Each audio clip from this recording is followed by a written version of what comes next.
Kau mau tengok ni weh. Kau mau tengok ni weh, budak-budak ni weh.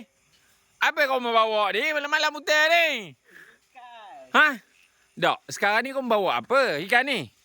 Ada ikannya apa? Ha, ikannya gelap mana? Apa benda ikan ni? Ui, kelulang ah.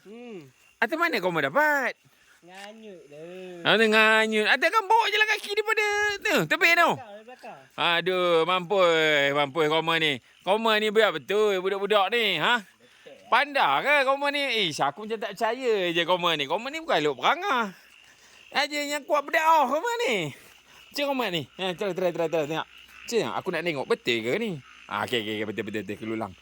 Aku macam tak percayalah kau mana dapat ikan kelulang ni. Cik, betul-betul ya angkat ni. Nak. Ah, okey, daripada kosong-kosong.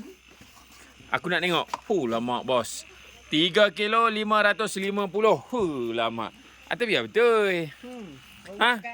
Mika ni SFIP je Mika ni. Aduh. Cakap, angkat jap. Oh, dapat kanyut tadi, malam tadi. Ni air tengah keruh ni banyak ah. Cik tengok, tunjuk angkat sikit. Muka ni Allah, muka selalu FIP ni. Aduh, rezeki budak kampung Teluk Perang ni. Ha, gelak. Ada kau ni betul ya. Alhamdulillah rezeki demo Abang nak beli tak? Tak nak. Aku bukan tak nak beli. Aku macam tak percaya kau ni budak-budak. Ini macam mana kau boleh dapat ikan ni? Rezeki. Ha? Rezeki kita. Rezeki. Tak apalah, rezeki tak salah alamat Tak apa, teman tolong. Okey, yang ni harga dia maknanya untuk Mika okey, ngam. Dekat 200 untuk Mika. Dekat 200. Okey, jadi. Jadi Okey, esok bawa duit belanja pergi sekolah ha. Okey, mantap. Rezeki tak salah alamat. Mantap rezeki nelayan.